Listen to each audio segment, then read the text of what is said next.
മഹാന്മാരെ മഖ്ബറയിൽ നടക്കുന്നതൊക്കെ ശൈത്താന്റെ പണിയാണെന്നാ സക്കരിയ പറയുന്നത്. സക്കരിയ അതെന്ന് വെച്ചു കൊടുത്ത അവനെ ഏർവാടി നടക്കുന്നത് ശൈത്താന്റെ പണിയാണ്. സുഹൃത്തുക്കളെ, ഏർവാടിയിലും മറ്റുമൊക്കെ പോയിട്ട് ചില ആളുകൾക്ക് പ്രയോജനങ്ങൾ ഉണ്ടാകുന്നുണ്ട് അല്ലേ?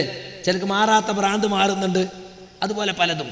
അതൊക്കെ പിശാചിന്റെ പ്രവർത്തനമാണെന്ന് ഹദീസുകളുടെ അടിസ്ഥാനത്തിൽ നിങ്ങളെ ഹദീസ് സമാഹാരത്തിൽ നിങ്ങൾ എഴുതിയിട്ടുണ്ട്. പക്ഷേ ഇന്ന് പറയുന്നു, എനിക്കൊരാൾ ഫോൺ ചെയ്യാം, ഏർവാടിയിൽ പോയാൽ കുട്ടിനെ കിട്ടും, നിങ്ങൾ പറഞ്ഞോ? ഞാൻ പറഞ്ഞു, ഏർവാടിയിൽ പോയാൽ പലർക്കും കുട്ടിയെ കിട്ടുന്നുണ്ട്, അത് ബാദിശാ തങ്ങളെ കറാമത്തൊന്നല്ല, അതെല്ലാം ചില ശൈത്താന്റെ പ്രവർത്തനങ്ങളാണ്. കേട്ടോ, ശൈത്താൻ കുട്ടീനെ കൊടുക്കും. ശൈത്താന്റെ ബഹുമാനം കേട്ടില്ല നിങ്ങൾ? ശൈത്താൻ കുട്ടിയില്ലാത്ത ഒരു കുട്ടീനെ കൊടുക്കുമെന്നല്ലേ ഇപ്പൊ മൗലവി പറഞ്ഞത്? നിങ്ങളൊന്ന് ആലോചിച്ച് നോക്ക്. അപ്പൊ ഈ ശൈത്താൻ ഇവരും തമ്മിൽ എന്താ ബഹുമാനോ? ആ കറാമത്താന്ന് വിശ്വസിക്കാൻ പറ്റൂല, ശൈത്താൻ കൊടുക്കുന്നതാണ്. എന്നാൽ ഇതിനെ ചോദ്യം ചെയ്യാൻ ഒരു പെൺകുട്ടി ഉണ്ടായി മുജാഹിദിന്റെ കൂട്ടത്തിൽ. ആൺകുട്ടിയല്ല, ജമീല ടീച്ചർ, ഇടവണ്ണ. അതേ കമ്പനി മുജാഹിദാ, രണ്ട് കമ്പനിയല്ല. ജമീല ടീച്ചർ പറയുന്നത് അങ്ങനെ ശൈത്താൻ അങ്ങനത്തെ ഒരു സംഗതിക്കും കഴിയൂ എന്ന് പറഞ്ഞാൽ അത് ഇസ്ലാമാവൂല.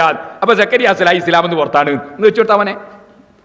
സാധാരണയായിട്ട് നമ്മൾ മനസ്സിലാക്കി വെക്കുന്നത് പിശാചാണ് ഇതിന്റെ പിറകിൽ, പിശാചാണ് ഇതിലൊക്കെ സഹായം ചെയ്തു കൊടുക്കുന്നത്. പിശാചാണ് സിഹിറിന്റെ രൂപത്തിൽ, കുട്ടിച്ചാത്തന്റെ രൂപത്തിൽ, ചേക്കുട്ടിപ്പാപ്പന്റെ രൂപത്തിൽ മനുഷ്യനെ ഉപദ്രവിക്കുന്നത് എന്നൊരു പക്ഷേ നമ്മൾ വിശ്വസിക്കുന്നുണ്ടായിരിക്കും. ആ വിശ്വാസം ഒരിക്കലും ശരിയല്ല. ഒരു മുസ്ലിമായ ഒരു സ്ത്രീക്കും ഒരു പുരുഷനും വിശ്വസിക്കാനാവുകയില്ല. അതെ, പിശാചാണ് പിന്നിൽ ഇത് ഒരു മുസ്ലിമിനും വിശ്വസിക്കാൻ പറ്റൂല എന്ന് ജമീല ടീച്ചർ വകയിൽ സക്കരിയാക്ക് കമന്റ്.